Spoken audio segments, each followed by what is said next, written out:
Dubai looks incredible from a plane window. Glass towers catching the light, an artificial island shaped like a palm tree, a skyline that seems to prove anything is possible if you have enough money and enough sand. But step outside that plane, actually try to live in the city day to day, and a very different picture starts to show up.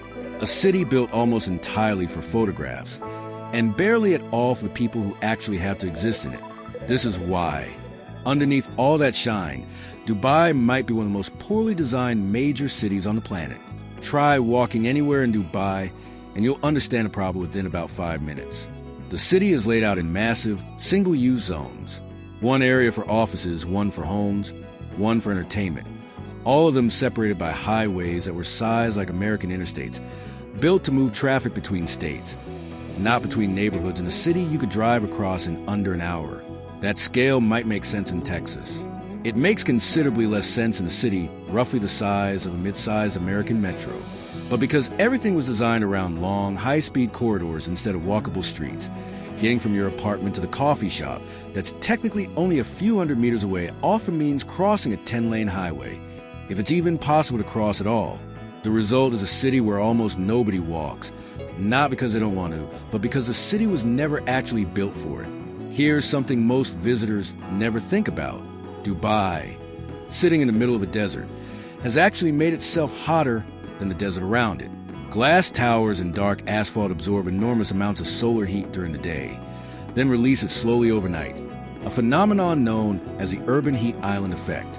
Studies of desert cities like Dubai have found that built-up areas can run measurably hotter than the open desert just outside city limits. Older Gulf architecture actually solved this problem centuries ago, using thick, light-colored walls, narrow, shaded alleys, and wind towers designed to funnel cooler air through buildings without using a single watt of electricity. Dubai largely abandoned that entire toolkit in favor of glass facades that look sleek in a rendering and behave like ovens in direct sun. The fix has been to just throw electricity at the problem instead.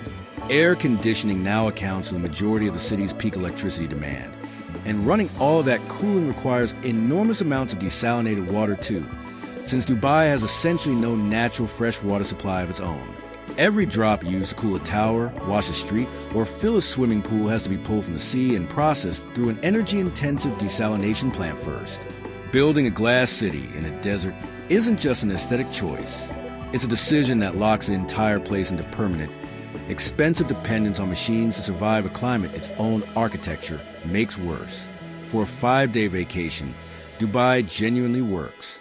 Air-conditioned malls, a metro line connecting the main attractions, a skyline built for camera roll. It's easy to leave impressed. But over 90% of Dubai's population isn't tourists. It's residents, and overwhelmingly, migrant workers, many living in labor accommodations far outside the postcard version of the city that most visitors never see at all. The metro system, genuinely impressive on paper, was built almost entirely to connect tourist zones and business districts. It largely bypasses the older, denser residential neighborhoods and the labor housing areas where a huge share of the city's actual workforce lives. That means for a massive portion of the population, the shining, walkable, well-connected version of Dubai simply doesn't exist. Their daily reality is long bus commutes, informal housing, and a legal system tied to employer sponsorship that's been repeatedly criticized by international labor organizations for restricting workers' ability to change jobs or leave the country freely. A city designed primarily to impress the people passing through it, rather than serve the people who actually keep it running.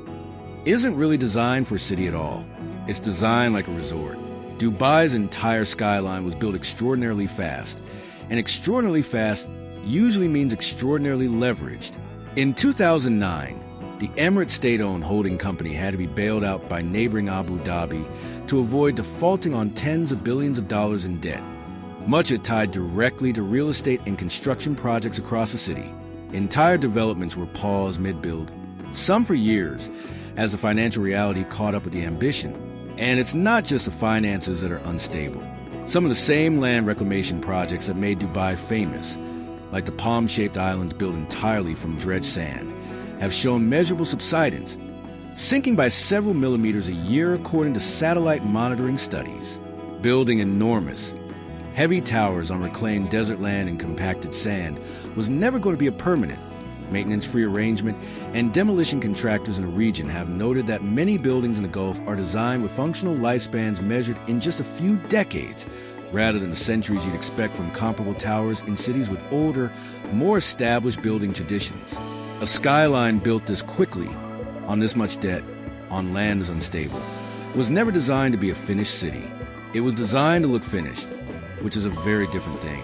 None of this means Dubai is an achievement. Turning empty desert into one of the most recognizable skylines on Earth in under 2 generations is a genuinely remarkable feat of ambition and engineering. But ambition alone doesn't make good design. Good design means a city that works for people inside it, not just the people looking at it from a plane window or a hotel balcony. Dubai chose speed over walkability, spectacle over climate logic, image over inclusion, and leverage over long-term stability. The skyline will keep photographing beautifully for a long time yet.